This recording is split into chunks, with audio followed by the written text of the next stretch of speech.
Hi friends, welcome to Nithya's food book. இன்றைக்கி நம்ம பார்க்க போகிற ரெசிபி நெய் பிஸ்கெட்.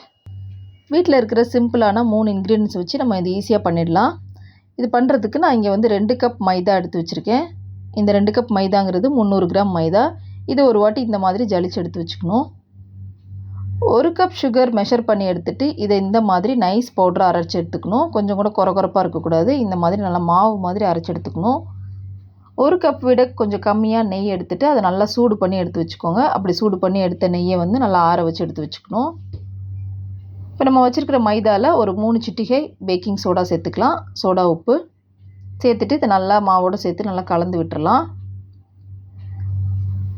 பேக்கிங் சோடா அதிகமாக சேர்க்கக்கூடாது, இந்த அளவுக்கு தான் சேர்க்கணும். நம்ம வச்சுருக்கிற சுகர் பவுடரை சேர்த்துக்கலாம்.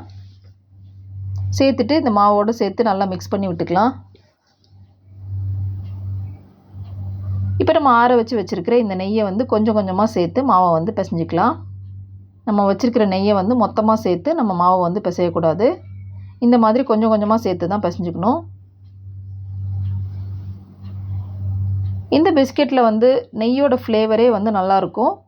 இது போக உங்களுக்கு வந்து அடிஷ்னல் ஃப்ளேவர் வேணும்னா நம்ம சுகர் அரைக்கும் போது 2 அல்லது 3 ஏலக்காய் சேர்த்து அரைச்சிக்கலாம். அப்படி இல்லைன்னா வெண்ணிலா எசன்ஸ் கூட நம்ம சேர்த்து இந்த மாவு பிசையும் போது சேர்த்து நம்ம செஞ்சுக்கலாம்.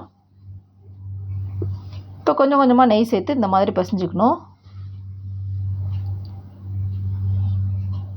இப்போ நல்லா மாவு பிசைஞ்சு எடுத்தாச்சு. பார்த்திங்கன்னா இந்த மாதிரி பிடிக்க வரணும் மாவு. கையால் அமுத்தி விட்டோன்னா கொஞ்சம் உதிரியாக போகிற மாதிரியும் இருக்கணும். இது ரொம்ப அழுத்தம் கொடுக்காமல் இந்த மாதிரி ஃப்ளாட் பண்ணிவிட்டு நம்மக்கிட்ட இருக்கிற மோல்டை வச்சு நம்ம இது இந்த மாதிரி கட் பண்ணி எடுத்துக்கலாம். இதை வந்து நம்ம மோல்டில் தான் கட் பண்ணணுங்கிறது இல்லை.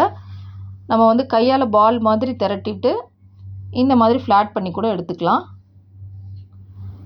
அவனை வந்து 10 மினிட்ஸ் ப்ரீஹீட் பண்ணிக்கோங்க. 150 டிகிரி செல்சியஸ்க்கு ப்ரீஹீட் பண்ணிக்கணும். ப்ரீஹீட் பண்ணதுக்கப்புறமா அப்பர் அண்ட் லோயர் ஹீட்டிங் மோடில் 20 மினிட்ஸ் நம்ம பேக் பண்ணி எடுத்துட்டோன்னா நம்மளோட கீ பிஸ்கெட் வந்து ரெடி ஆகிடும். ஃபஸ்ட் நம்ம எடுத்த உடனே சாஃப்டாக இருக்கிற மாதிரி இருக்கும்.